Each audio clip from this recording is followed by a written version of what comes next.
मैंने आपको बोला था 4 आयतें उसकी स्क्रीन के ऊपर देखेंगे प्रकाशित वाक्य से।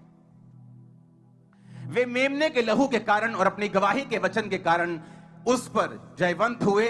उन्होंने अपने प्राणों को प्रिय ना जाना, यहां तक भी मृत्यु भी सह ली। आगे 4 वचन पढ़ेंगे। प्रेरित बड़ी सामर्थ से प्रभु के जी उठने की गवाही देते रहे। बोलो गवाही देते रहे। आगे पढ़ेंगे लूका 8:39। अपने घर को लौट जा, यीशु ने कहा, और लोगों को बता कि परमेश्वर ने तेरे लिए कैसे बड़े बड़े काम किए। और वो जाकर नगर में प्रचार करने लगा कि यीशु ने उसके लिए कैसे बड़े बड़े काम किए। 4 आयत को पढ़ेंगे।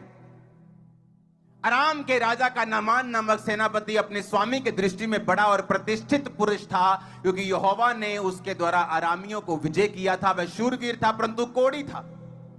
अरामी लोग दल बांधकर इजराइल के देश में जाकर वहां से छोटी लड़की को बंदी बनाकर ले गए थे। वह नामान की पत्नी की सेवा करती थी। उसने अपनी स्वामिनी से कहा, यदि मेरा स्वामी शमरोन के भविष्यद्वक्ता के पास होता तो क्या ही अच्छा होता, क्योंकि वह उसको कोढ़ से चंगा कर देता।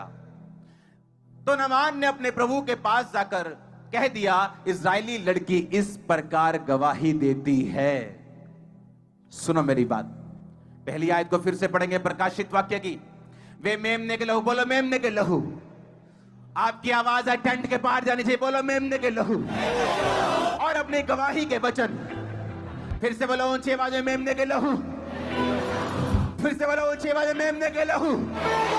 और अपनी गवाही के वचन के कारण वो शैतान के ऊपर जयवंत हुए। फिर से बोलो मेमने के लहू और गवाही के वचन के कारण वो शैतान के ऊपर जयवंत हुए। आमीन। टेस्टिमनी एक बड़ा हिस्सा है चर्च में। मैं आपको बताता हूं क्यों। अगर आपको पाप से दूर रहना है तो गवाही दो अपनी। शैतान इसलिए आप पर अटैक के बाद अटैक कर रहा है क्योंकि आप गवाही देने वाले इंसान नहीं है। आपको मालूम परमेश्वर ने क्यों कहा वो मेमने के लहू के कारण और अपनी गवाही के वचन के कारण शैतान पर जयवंत हुए? मालूम क्यों?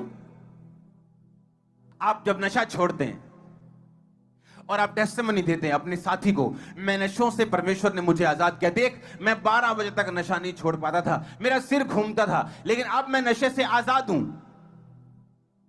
आप अपने रिश्तेदारों को गवाही देते हो, आप अपने कोवर्कर्स को गवाही देते हो, आप अपने स्कूल अपने कॉलेज गवाही देते हो कि अब मैं इस नशे से आजाद हूं। और जब अटैक फिर होता है नशा करने का, जब निराशा आती, जब शैतान फिर से आपको घेरने की अविश्वास के साथ कोशिश करता है और आप फिर से उस नशे में जाना चाहते हैं, आपको शर्मिंदगी महसूस होती है क्योंकि आप बहुत सारे लोगों को गवाही दे चुके हैं। आप कहते हैं नहीं यार, मैं ऐसा नहीं कर सकता, नहीं यार मैं अपनी जगह से गिर नहीं सकता, मैंने बहुत लोगों को टेस्टिमनी दी है, परमेश्वर का नाम खराब होगा। और जो लोगों ने गवाही नहीं दी होती, गुप्त में आजाद होते हैं, वो गुप्त में नशा पकड़ लेते हैं क्योंकि सिर्फ उनको पता नशा छोड़ा है, किसी को नहीं मालूम, सिर्फ वाइफ को पता है। और जब आदमी परमेश्वर की जिम्मेवारी लेकर टेस्टिमनी देनी स्टार्ट करता है, गवाही देनी शुरू करता है, उसके बाद उस गवाही के प्रेशर से ही वो बचा रहता है और आगे बढ़ता है। ये टेस्टिमनी की पावर, ये टेस्टिमनी